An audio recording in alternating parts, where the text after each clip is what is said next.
Hi every one, എല്ലാവർക്കും നമസ്കാരം. Divine hill Malayalam ഡയറക്റ്റിന്റെ ഒരു പുതിയ വീഡിയോയിലേക്ക് എല്ലാവർക്കും സ്വാഗതം. നിങ്ങൾ എല്ലാവരും സുഖമായിട്ടിരിക്കുന്നു എന്ന് കരുതുന്നു. നിങ്ങൾക്ക് എല്ലാവർക്കും ഒരു നല്ല ദിവസം ആശംസിക്കുന്നു. അപ്പൊ ഇന്നത്തെ ഡിവൈൻ മെസ്സേജ് എന്താണെന്ന് നോക്കാം. അപ്പോ കാമാഖിയിൽ നല്ലതായിട്ട് ദർശനം കിട്ടിയിട്ടാ, നല്ലതായിട്ട് തൊഴുതു. 2 ദിവസം അവിടെ നിൽക്കാൻ പറ്റി കാമാഖിയില്. പിന്നെ ഇപ്പൊ കൊൽക്കത്തയിലാണുള്ളത്. പിന്നെ കാളിഘട്ടും ദക്ഷിണേശ്വറും 2 അമ്പലങ്ങളും തൊഴുതു. നല്ല എക്സ്പീരിയൻസ് ആണ് ഇവിടുത്തെ അമ്പലങ്ങളെന്ന് വെച്ചാൽ അത് ആ ഒരു എനർജി നമുക്ക് പെട്ടെന്ന് ആ ഒരു പ്രസൻസ് ശരിക്കും ഫീൽ ചെയ്യും കേട്ടോ. അത്രയും പവറാണ് അതിന്. വേറെ കുറെ കാര്യങ്ങളുണ്ട്, അതുകൊണ്ടായിരിക്കണം അത്രയും പവർ ഇവിടുത്തെ എനർജിക്ക് അത്രയും പവറാണ്. അങ്ങനെ എല്ലാം ഭംഗിയായി. അപ്പോ നാളെ നാട്ടിലെത്തുള്ളൂ. അപ്പൊ നമുക്ക് നോക്കാം. ഞാൻ ഇവിടെ കൊൽക്കത്തയില് ഭയങ്കര മഴയായിരുന്നു കേട്ടോ. അപ്പൊ അവിടെ വീഡിയോ ഒന്നും എടുക്കാൻ പറ്റില്ല. പക്ഷെ കാമാഖിയിൽ നല്ല അന്തരീക്ഷമായിരുന്നു. ഞങ്ങള് വരുന്നതിന്റെ അന്ന് വൈകുന്നേരം മാത്രമാണ് അവിടെ മഴ പെയ്തത്. ദർശനം എല്ലാം കഴിഞ്ഞു. ദശമഹാവിദ്യകളുടെ അമ്പലവും എല്ലാം അവിടുത്തെ ദർശനമൊക്കെ കഴിഞ്ഞതിന് ശേഷമാണ് മഴ വന്നത്. അപ്പൊ അതുകൊണ്ട് മഴ ആയതുകൊണ്ട് അതിനുശേഷം ഞങ്ങക്ക് വേറൊന്നും ചെയ്യാനില്ലായിരുന്നു. ആ സമയത്താണ് മഴ പെയ്തത്. അതുകൊണ്ട് വളരെ നല്ലതായി. പക്ഷെ കൊൽക്കത്തയിൽ ഭയങ്കര മഴയാണ്. പിന്നെ കൊൽക്കത്ത സിറ്റി അത്ര അങ്ങോട്ടും അപ്പോ ഇതില് നമുക്ക് അതുകൊണ്ട് വീഡിയോ ഒന്നും എടുക്കാൻ പറ്റില്ല കേട്ടാ. എല്ലായിടത്തും പോയി വീഡിയോ എടുക്കണമൊക്കെ എന്നൊക്കെ ഞാൻ വിചാരിച്ചതാണ്. പക്ഷെ പറ്റിയില്ല. കുറെ മഴയും ചെളിയും ഒക്കെ ആയിരുന്നു. അപ്പൊ അതുകൊണ്ട് അങ്ങോട്ട് വീഡിയോ എടുക്കാൻ പറ്റിയില്ല. പക്ഷെ നന്നായിട്ട് പ്രാർത്ഥിക്കാൻ പറ്റി. നല്ല എക്സ്പീരിയൻസ് ആയിരുന്നു. ഇപ്പോ പിന്നെ ഞാൻ അടുത്ത ഓരോ വീഡിയോയിലും ഞാൻ ഓർക്കുമ്പോ ഓരോ കാര്യങ്ങൾ പറഞ്ഞുതരാം. അപ്പോ നമുക്ക് ഇന്നത്തെ ഡിവൈൻ മെസ്സേജ് എന്താണെന്ന് നോക്കാം. ഇന്നത്തെ നിങ്ങളുടെ energy. The fool, high priestess, justice, two of wands, 5 of Pentacles, 7 of Wands, Ace of Swords,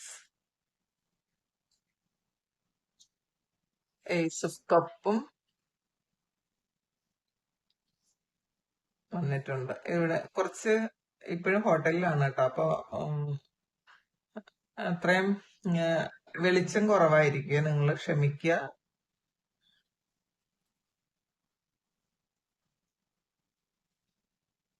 king of pentacles വന്നിട്ടുണ്ട്. പിന്നെ ബോട്ടം കാർഡ്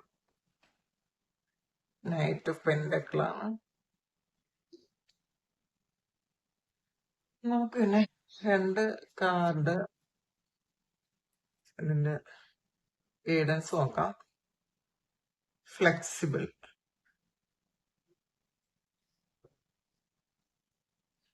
ഞാൻ നിങ്ങളുടെ മെസ്സേജ് ഒക്കെ കണ്ടു.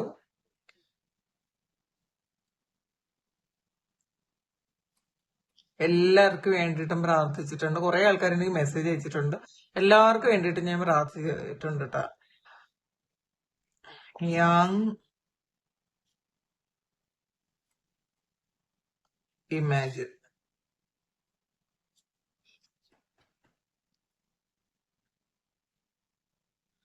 ഇതിൽ നമുക്ക് ആദ്യം കിട്ടിയിരിക്കുന്നത് ഫുൾ കാർഡാണ്. അപ്പോ ഇതില് നിങ്ങള് ഭയം വിട്ട്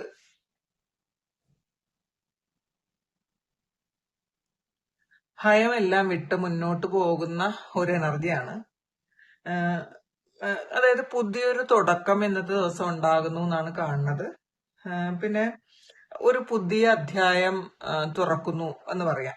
ഇന്നത്തെ ദിവസം പുതിയ ചില കാര്യങ്ങൾ നിങ്ങൾ തീരുമാനിക്കാനോ അല്ലെങ്കിൽ പുതിയ കാര്യങ്ങൾ തുടങ്ങാനോ ഇന്നത്തെ ദിവസം നിങ്ങൾക്ക് ഉപയോഗിക്കാൻ നല്ലതാണ്. അപ്പൊ ഇന്ന് അങ്ങനെ ചെയ്യുന്ന ആൾക്കാരായിരിക്കും കൂടുതൽ. പിന്നെ ഹൈ പ്രീസ്റ്റസ് വന്നിട്ടുണ്ട്. അപ്പോ നിങ്ങളുടെ ഇൻഡ്യൂഷൻ ശക്തമാകുന്ന ഒരു സമയമാണ് കേട്ടോ. നിങ്ങള് ഈ പുറം ലോകത്തെക്കാളും നിങ്ങളുടെ ഉള്ളിലേക്ക് നിങ്ങൾ നോക്കേണ്ടുന്ന ഒരു സമയമാണ്. അപ്പം ഇപ്പൊ നിഗൂഢമായ കുറെ കാര്യങ്ങളുണ്ട് കേട്ടോ ഈ ഒരു പ്രപഞ്ചത്തിൽ. അതൊക്കെ നിങ്ങൾക്ക് കണക്ട് ആകുന്നു എന്നാണ് കാണുന്നത്. നിങ്ങളുടെ ഇൻഡ്യൂഷൻ കൃത്യമാണെന്നൊക്കെ നിങ്ങൾക്ക് ഇന്നത്തെ ദിവസം തോന്നാം. കാരണം പല കാര്യങ്ങളും നിങ്ങൾ ജസ്റ്റ് അവോയ്ഡ് ചെയ്ത് കളഞ്ഞ കാര്യങ്ങൾ, നിങ്ങളുടെ വെറും ചിന്തകളായിട്ട് നിങ്ങൾ കളഞ്ഞ കാര്യങ്ങൾ സത്യമാണെന്ന് നിങ്ങൾ ഇന്നത്തെ ദിവസം മനസ്സിലാക്കും. പലതവണ നിങ്ങൾക്ക് ഒരു ഇൻഡ്യൂഷൻ പോലെ തോന്നിയതായിരിക്കും, പക്ഷെ നിങ്ങൾ അതൊന്നും വിശ്വസിച്ചില്ല എന്നുള്ളതാണ്. പക്ഷെ ഇന്നത്തെ ദിവസം നിങ്ങൾ മനസ്സിലാക്കുന്നു, നിങ്ങൾ കൃത്യമാണ്, നിങ്ങൾ അന്ന് വിചാരിച്ച കാര്യങ്ങളെല്ലാം കൃത്യമായിരുന്നു എന്ന് നിങ്ങൾക്ക് മനസ്സിലാകും എന്നാണ് കാണുന്നത്. ഇതില് ഇപ്പോ ഒരു ഫെമിനൈൻ എനർജി, അതായത് ഒരു ദേവിയുടെ അനുഗ്രഹം തന്നെ നിങ്ങൾക്ക് കിട്ടുന്നു എന്ന് പറയാണ്ട. ഇതില് ഒരുപാട് ആൾക്കാരും ചിലപ്പം ദേവി ഭക്തരായിട്ടുള്ള ആൾക്കാരായിരിക്കും. അവർക്ക് ഈ ഒരു കാർഡും കൂടെ ചേർത്ത് വന്നപ്പോ നിങ്ങൾക്ക് ദേവിയുടെ ആ ഒരു ബ്ലെസ്സിങ്സ് വന്നു. അതിലൂടെ ഒരു പുതിയ തുടക്കം നിങ്ങൾക്ക് വരുന്നു എന്നാണ്. കാരണം നിങ്ങൾക്ക് നീതി കിട്ടുന്നു എന്നും പറയുന്നുണ്ട്. അപ്പം ചിലപ്പം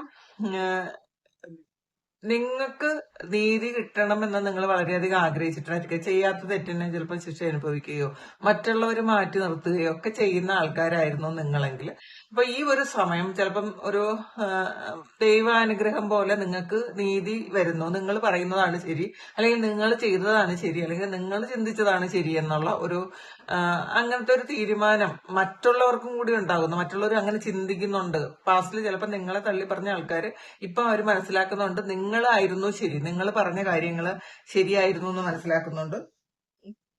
പിന്നെ ഇപ്പം നിങ്ങൾ ചെയ്ത ആ ഒരു നന്മയ്ക്ക് അതിന്റെ ഒരു ഫലം ഈ ഒരു സമയം കിട്ടുന്നു എന്ന് പറയാം. പിന്നെ പുതിയ ചില കാര്യങ്ങൾ നിങ്ങൾ ആലോചിക്കുന്നു, പുതിയ ചില പദ്ധതികൾ നിങ്ങൾ ആലോചിക്കുന്നു എന്ന് പറയാം. അടുത്ത ഒരു സ്റ്റെപ്പ്, നിങ്ങളുടെ ജീവിതത്തിൽ ഒരു നെക്സ്റ്റ് സ്റ്റെപ്പ് എന്താണെന്ന് നിങ്ങൾ ചിന്തിക്കുന്ന ഒരു സമയമാണ്, പ്ലാൻ ചെയ്യുന്ന ഒരു സമയമാണ്. പിന്നെ നിങ്ങൾ ഒരു ചില ആൾക്കാർ ദീർഘവീക്ഷണത്തോടു കൂടി ചില കാര്യങ്ങൾ തീരുമാനിക്കുന്നു എന്ന് പറയാം. അപ്പോ ഇന്ന് പ്ലാൻ ചെയ്യുന്ന കാര്യങ്ങൾ, നിങ്ങൾ നല്ല ആലോചിച്ച് ചെയ്യുന്ന പല കാര്യങ്ങളും നിങ്ങൾ സക്സസ്ഫുൾ ആക്കും എന്നുള്ളതാണ് കിങ് ഓഫ് പെന്റക്കിൾസ് പറയുന്നത്. കാരണം ഒരു സാമ്പത്തിക സ്ഥിരതയ്ക്ക് വേണ്ടിയിട്ട് നിങ്ങൾ ചെയ്യുന്ന പല കാര്യങ്ങളും, ഇന്നത്തെ ദിവസം തുടങ്ങുന്ന കാര്യങ്ങൾ, അല്ലെങ്കിൽ ഇന്നത്തെ ദിവസം ആലോചിച്ച് നിങ്ങൾ തീരുമാനിക്കുന്ന കാര്യങ്ങൾ നിങ്ങൾക്കൊരു ഫിനാൻഷ്യൽ ബാലൻസ് കൊണ്ടുവരും. അതില് ഒരു ജസ്റ്റിസും കൊണ്ടുവരും എന്നുള്ളതാണ്. ചിലപ്പോൾ കുറെ ആൾക്കാർക്ക് കുറെ പൈസ നഷ്ടപ്പെട്ടു പോയിട്ടുണ്ടായിരിക്കും. കാരണം 5 പെന്റക്കിൾസിന്റെ എനർജിയാണ്. അപ്പൊ പാസ്റ്റിൽ കുറെ പൈസ നഷ്ടപ്പെട്ടു പോയ ആൾക്കാര്, ചിലപ്പോൾ ചീറ്റിങ്ങിലൂടെ പൈസ പോയ ആൾക്കാര്, അപ്പൊ അല്ലെങ്കിൽ ബിസിനസ് ചെയ്ത് നഷ്ടപ്പെട്ട ആൾക്കാര്, അവർക്കൊക്കെ ഒരു ജസ്റ്റിസ് കിട്ടുന്ന ഒരു സമയമാണ്. അപ്പൊ നമ്മള് ഏത് ഒരു കാര്യത്തിനും ഒരു കുന്നുണ്ടെങ്കിൽ ഒരു കുഴിയുണ്ടെന്ന് പറഞ്ഞതുപോലെ നിങ്ങൾക്ക് അങ്ങനെ ഒരു കാര്യം ഉണ്ടാകുന്നു എന്നുള്ളതാണ്. നഷ്ടത്തിന് പകരമായിട്ട് നിങ്ങൾക്ക് ഒരു ലാഭം ഉണ്ടാക്കാനുള്ള ചില പദ്ധതികൾ ഇന്നത്തെ ദിവസം നിങ്ങൾക്ക് ആസൂത്രണം ചെയ്യാൻ പറ്റും എന്നാണ് കാണുന്നത്. ഇതില് മാത്രമല്ല, ചില കാര്യങ്ങള് നിങ്ങൾ ഒറ്റപ്പെട്ടു പോയെന്നോ അല്ലെങ്കിൽ ആരും ഇല്ല എന്നൊക്കെ വിചാരിച്ചിരുന്ന ആൾക്കാരാണെങ്കിൽ ആ ഒരു ഒറ്റപ്പെടലൊക്കെ നിങ്ങൾക്ക് തീരുന്നു എന്നാണ് കാണുന്നത്. പിന്നെ ഇതിൽ ചിലപ്പോ നിങ്ങളെ ആരെങ്കിലും ചിലപ്പോ നിങ്ങൾക്കൊരു സഹായം കൊണ്ടുതരാനുള്ള ഒരു സാധ്യത ഉണ്ട് കേട്ടോ. അത് നിങ്ങൾ സ്വീകരിക്കുക, അത് സ്വീകരിക്കാതിരിക്കരുത്. ചിലപ്പോൾ ദൈവമായിട്ട് തന്നെ കൊണ്ടുവരുന്നതായിരിക്കാം. പിന്നെ 7 ഓഫ് വാണ്ട്സിന്റെ എനർജിയാണ്. അപ്പൊ നമുക്ക് ഇന്നത്തെ ദിവസം നിങ്ങൾക്കൊരു ഒരു ഡിഫെൻസീവ് മോഡിൽ നിൽക്കേണ്ട ഒരു ആവശ്യം ഉണ്ടായിരിക്കാം. കാരണം നിങ്ങളുടെ തന്നെ നിലപാടിൽ നിങ്ങൾ ഉറച്ചു നിൽക്കേണ്ട ഒരു സമയമായിരിക്കാം. കുറെ വിമർശനങ്ങളും എതിരഭിപ്രായങ്ങളും പ്രതിരോധങ്ങളും ഒക്കെ നിങ്ങൾക്ക് ഉണ്ടെങ്കിലും അതൊക്കെ നിങ്ങൾ ഒറ്റയ്ക്ക് നിന്ന് പോരാടുന്നു എന്നാണ് കാണുന്നത്. അപ്പോൾ നിങ്ങൾക്ക് അതിനുള്ള ധൈര്യം ഉണ്ടാകുന്ന ഒരു സമയമാണ്. അപ്പൊ ആര് വന്നാലും ആര് എതിർത്താലും എന്റെ ഭാഗത്ത് ശരിയുള്ളത് കൊണ്ട് ഞാൻ ഇതിങ്ങനെ ചെയ്യുന്നു, അങ്ങനത്തെ ഒരു ചിന്ത നിങ്ങൾക്ക് വരുന്നു. അപ്പം നമ്മളുടെ ഭാഗത്ത് ശരിയുണ്ടെങ്കിൽ തീർച്ചയായിട്ടും നമുക്ക് അങ്ങനെ തന്നെ നിൽക്കാം. ഇപ്പൊ മറ്റുള്ളവരുടെ കുറെ ആൾക്കാർ എതിരാകും എന്നുള്ളത് കൊണ്ട്, അല്ലെങ്കിൽ നമ്മൾ ഇഷ്ടപ്പെടുന്ന ആൾക്കാർ എതിർക്കുമെന്നൊക്കെ ഉള്ളത് കൊണ്ട് നമ്മൾ പല കാര്യങ്ങളും ചിലപ്പോൾ മുന്നോട്ട് ചെയ്യാതിരുന്ന ആൾക്കാർ ഈ ഒരു സമയം ആരെതിരായാലും എന്റെ ഭാഗത്താണ് ശരി, അതുകൊണ്ട് ഞാൻ ഇത് ചെയ്യും, അങ്ങനത്തെ ഒരു തീരുമാനം, സ്ട്രോങ് ആയിട്ടുള്ള ഒരു തീരുമാനം എടുക്കുന്നു എന്നാണ് കാണുന്നത്.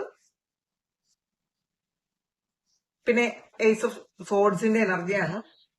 ഇതില് ചില കാര്യങ്ങൾക്ക് ക്ലാരിറ്റി വരുന്നു. നിങ്ങൾ ചിലപ്പം ആലോചിച്ച് വെച്ചിരുന്ന പല കാര്യങ്ങൾ അത് ചിലപ്പോൾ കുറെ കൺഫ്യൂഷൻ ഉണ്ടായിരുന്നിരിക്കാം. പാസ്റ്റിൽ എന്തുകൊണ്ടാണ് ഇങ്ങനെ സംഭവിച്ചത്. റിലേഷൻഷിപ്പ് ആയിരിക്കാം, ചിലപ്പോൾ നിങ്ങളുടെ ജോലി സ്ഥലത്തുള്ള കാര്യമായിരിക്കാം.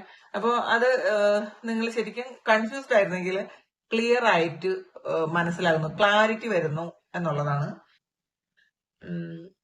പിന്നെ ചില സത്യങ്ങൾ, മറഞ്ഞിരുന്ന ചില സത്യങ്ങൾ നിങ്ങൾക്ക് ഈ ഒരു സമയം വെളിപ്പെട്ട് വരുന്നു എന്ന് കാണുന്നുണ്ട്. പിന്നെ ചില തീരുമാനങ്ങൾ എടുക്കുന്നു, കൃത്യമായിട്ടുള്ള തീരുമാനങ്ങൾ നിങ്ങൾ എടുക്കുന്നു. ചില പുതിയ ഒരു ആശയം നിങ്ങൾക്ക് വരാനുള്ള ഒരു സാധ്യത ഉണ്ട് കേട്ടോ. നിങ്ങളുടെ മനസ്സിൽ അങ്ങനെ ഒരു ആശയം ഉണ്ടെങ്കിൽ നിങ്ങളത് വിട്ടുകളയരുത്. ചിലപ്പോൾ അത് നിങ്ങളുടെ ഇൻഡ്യൂഷനിൽ കിട്ടുന്ന കാര്യമായിരിക്കും. അതൊരിക്കലും നിങ്ങൾ ഒരു ചിന്തകളായിട്ട് വിട്ടുകളയാതിരിക്കുക. അതിന് വളരെ വലിയ പ്രാധാന്യമുണ്ടെന്ന് മനസ്സിലാക്കുക. ഇപ്പൊ പിന്നെ ഇന്നത്തെ ദിവസം ഒരു അനുഗ്രഹവും വരുന്നുണ്ട് കേട്ടോ. നിങ്ങൾക്ക് ചിലപ്പം ഒരു ദേവിയുടെ അനുഗ്രഹമായിരിക്കും. ഹൃദയത്തിൽ നിന്ന് നിങ്ങൾ പ്രാർത്ഥിച്ച ആ ഒരു കാര്യത്തിന് ഒരു അനുഗ്രഹം വരുന്നു എന്ന് കാണുന്നുണ്ട്. പിന്നെ മാത്രല്ല ഒരു സമാധാനം വരുന്ന സമയമാണ്. ഇപ്പൊ കുറെ കാലം കൊണ്ട് എന്തെങ്കിലുമൊക്കെ അലച്ചിലുകളും ഒരുപാട് സ്ട്രഗിളും ഒക്കെ എതിരായിട്ട് കുറെ ആൾക്കാരും ഒക്കെ നിന്നിട്ടുണ്ടെങ്കിൽ അതൊന്നൊക്കെ മാറി നിങ്ങൾക്കൊരു സമാധാനവും സന്തോഷവും നിങ്ങൾ ചെയ്തത് നിങ്ങൾക്ക് തന്നെ ഞാൻ ഈ ചെയ്തതായിരുന്നു ശരി, ഞാൻ ശരിയായിരുന്നു എന്ന്. പലർക്കും ഇതിൽ ഒരു കൺഫ്യൂഷന്റെ എനർജിയാണ്, ടോഫാൻസിന്റെ എനർജിയാണ്. അപ്പൊ കൺഫ്യൂഷന്റെ എനർജിയാണ്. ഇത് ഞാൻ ചെയ്തത് ശരിയാണോ, ഞാൻ ചെയ്തതിൽ ആരെങ്കിലും വേദനിച്ചോ, അല്ലെങ്കിൽ അങ്ങനെയൊക്കെ വിചാരിച്ച് വിഷമിച്ചിരുന്ന ആൾക്കാർക്ക് അങ്ങനെയല്ല, നിങ്ങളായിരുന്നു ശരി. കാരണം ജസ്റ്റിസ് ആണ്. അപ്പം നിങ്ങൾ ശരിയായിരുന്നു എന്നും നിങ്ങൾക്കും കൂടി നിങ്ങൾക്കും തോന്നും, മറ്റുള്ളവർക്കും തോന്നും. അങ്ങനത്തെ ഒരു എനർജിയാണ് ഇത് കാണുന്നത്. പിന്നെ നൈറ്റ് ഓഫ് പെന്റക്കിൾസിന്റെ എനർജിയാണ് ബോട്ടം വന്നിട്ടുള്ളത്. അപ്പൊ ഇതില് ഒരു പുരോഗതി നിങ്ങൾക്ക് വരുന്നുണ്ട്. പക്ഷെ അത് ഇങ്ങനെ പെട്ടെന്ന് വരുന്ന ഒരു കാര്യമല്ല. പക്ഷെ പെട്ടെന്ന് വരുന്ന കാര്യമല്ലാത്തത് കൊണ്ട് തന്നെ അത് നിങ്ങൾക്ക് ശരിക്കും സ്റ്റേബിൾ ആയിട്ട് നിങ്ങളുടെ കൂടെ ഉണ്ടാകും എന്നുള്ളതാണ്. ഇപ്പൊ പെട്ടെന്നൊരു അത്ഭുതം സംഭവിക്കുന്നതിനേക്കാളും നിങ്ങൾ കുറെ കാലമായിട്ട് ആഗ്രഹിച്ചിരുന്ന അല്ലെങ്കിൽ കുറെ കാലം കൊണ്ട് നിങ്ങൾക്ക് കിട്ടുന്ന ഒരു കാര്യത്തിന് അത് സ്ഥിരത ഉണ്ടായിരിക്കും. അപ്പൊ അങ്ങനത്തെ ഒരു അനുഗ്രഹം ഇന്നത്തെ ദിവസം നിങ്ങൾക്ക് വരുന്നു എന്ന് കാണുന്നുണ്ട്. പിന്നെ ഫ്ലെക്സിബിൾ ആണ് വന്നിട്ടുള്ളത്. സാഹചര്യത്തിനനുസരിച്ച് മാറാൻ പഠിക്കണം എന്നാണ് കേട്ടോ. അപ്പൊ നമ്മള് പലപ്പോഴും പല ആൾക്കാരും ഞാൻ മാറൂല, ഞാൻ ഇങ്ങനെ നിൽക്കുള്ളൂ എന്നൊക്കെ വിചാരിക്കുന്ന ആൾക്കാര് അങ്ങനെയല്ല. സാഹചര്യത്തിനനുസരിച്ച് മാറാൻ പഠിക്കുക. എല്ലാ കാര്യങ്ങളും നമ്മുടെ രീതിയിൽ തന്നെ നടക്കണം എന്ന് ചിന്തിക്കുന്ന ആൾക്കാർ അങ്ങനെയല്ല. നമ്മള് ഇപ്പൊ മറ്റുള്ളവർക്ക് കൂടി ബുദ്ധിമുട്ടില്ലാത്ത കാര്യങ്ങൾ വേണം നമ്മൾ ചെയ്യാൻ. അല്ലെങ്കിൽ നമ്മളെ കൊണ്ട് മറ്റുള്ള ഒരാളിന് ഒരു ബുദ്ധിമുട്ടുണ്ടാകരുത്. നമ്മൾ വാശി പാടില്ല എന്നാണ്, കടുംപിടുത്തം പാടില്ല. ഞാൻ ഇങ്ങനെ ചെയ്യുള്ളൂ, ഞാൻ ഇന്ന കാര്യം ചെയ്യൂല, ഞാൻ ഇന്ന സ്ഥലത്ത് പോകൂല, ഇന്ന ആഹാരം കഴിക്കൂല. അപ്പൊ ആഹാരത്തിന്റെ കാര്യമൊക്കെ ചില ആൾക്കാർക്ക് ഓക്കെ ആയിരിക്കും. പക്ഷെ അത് മറ്റുള്ളവരെ ബുദ്ധിമുട്ടിക്കുന്ന കാര്യമാണെന്നുണ്ടെങ്കിൽ അത് നമ്മൾ ചെയ്യുന്നത് ശരിയാണോ എന്നൊന്ന് ആലോചിക്കുന്നത് നല്ലതായിരിക്കും. കാരണം ഫ്ലെക്സിബിലിറ്റി എന്ന് പറയുന്നത് അത് വിജയം ഉണ്ടാക്കും എന്നുള്ളതാണ്. ഈ ഒരു ലേഡി ഇത്രയും ഫ്ലെക്സിബിൾ ആയിട്ട് നിൽക്കുന്നു. അപ്പൊ അവരത് ആ ഒരു ഫ്ലെക്സിബിലിറ്റി ആണ് അവരെ വിജയത്തിലേക്ക് നയിച്ചതെന്നാണ് കേട്ടോ. അവർക്ക് ഇങ്ങനെ നിൽക്കാൻ പറ്റിയത്. അപ്പൊ ഞാൻ അങ്ങനെ ചെയ്യൂല എന്ന് വിചാരിച്ചാൽ നമുക്കത് അത്രയും ചെയ്യാൻ പറ്റുള്ളൂ, നമുക്ക് കൂടുതൽ ചെയ്യാൻ പറ്റില്ല. പക്ഷെ ഞാൻ എന്തിലും അഡ്ജസ്റ്റ് ആവും എന്നുള്ളൊരു ചിന്ത ഉണ്ടെന്നുണ്ടെങ്കിൽ നിങ്ങൾക്ക് വിജയം ഉറപ്പാണ്. കാരണം സ്പിരിച്വൽ ആയിട്ടുള്ള ആൾക്കാര് ഫ്ലെക്സിബിൾ ആയിരിക്കണം. ഞാൻ ഇങ്ങനെ ചെയ്യൂല, ഞാൻ അങ്ങനെ ചെയ്യൂല, അങ്ങനെയൊന്നും വിചാരിക്കാൻ പാടില്ല എന്നുള്ളതാണ് ഇതിന്റെ ഒരു മെസ്സേജ് വരുന്നത്. യാങ് എനർജിയാണ്, മെസ്കുലൈൻ എനർജിയാണ്. ഇനി നിങ്ങൾ ആക്ഷൻ എടുക്കേണ്ട സമയമാണ് എന്നുള്ളതാണ്. ആത്മവിശ്വാസത്തോടു കൂടി നിങ്ങൾ മുന്നോട്ട് പോവുക, നിങ്ങൾ ആക്ഷൻ എടുക്കുക. നിങ്ങൾക്ക് കൃത്യമായ ഒരു സ്ഥലത്തേക്ക് നിങ്ങൾ എത്തും. അപ്പോ ആക്ഷൻ എടുക്കുക. ഇമാജിനാണ്. അപ്പം ഇതില് നിങ്ങൾ വളരെ വലിയ വലിയ സ്വപ്നങ്ങൾ കാണാൻ പഠിക്കുക. അപ്പോ നമ്മള് കേട്ടിട്ടില്ലേ, കുന്നോളം ആഗ്രഹിച്ചാൽ കുന്നിക്കുരുവോളം കിട്ടുമെന്ന്. അതുപോലെ നിങ്ങൾ വളരെ വലിയ സ്വപ്നങ്ങൾ കാണുക. നിങ്ങൾ ഇപ്പൊ എനിക്കത് ചെയ്യാൻ പറ്റൂല, എനിക്കത് കിട്ടൂല, അങ്ങനത്തെ ചിന്തയൊന്നും പാടില്ല. നമ്മൾ ആഗ്രഹിക്കുക, അതിനനുസരിച്ച് പ്രവർത്തിക്കുക എന്നുള്ളതാണ്. വളരെ വലിയ സ്വപ്നങ്ങൾ കാണുക. അപ്പൊ ഇതാണ് ഇന്നത്തെ ഡിവൈൻ മെസ്സേജ്. ഇത് നിങ്ങളുടെ സിറ്റുവേഷനായിട്ട് മാച്ച് ആകുന്നുണ്ടെങ്കിൽ ഒന്ന് കമന്റ് ചെയ്യുക. നിങ്ങൾക്ക് ആർക്കെങ്കിലും പേഴ്സണൽ റീഡിംഗ് വേണമെങ്കിൽ എന്റെ വാട്സ്ആപ്പ് നമ്പറിൽ കോൺടാക്ട് ചെയ്യാം. Thank you. നമുക്കൊരു പുതിയ വീഡിയോ ആയിട്ട് വീണ്ടും കാണാം. എല്ലാവരും സുഖമായിട്ട് സന്തോഷമായിട്ട് സമാധാനമായിട്ട് ഇരിക്കട്ടെ എന്ന് പ്രാർത്ഥിക്കുന്നു. നിങ്ങളുടെ എല്ലാ കാര്യങ്ങളും ഭംഗിയായിട്ട് നടക്കാൻ ദൈവം അനുഗ്രഹിക്കട്ടെ.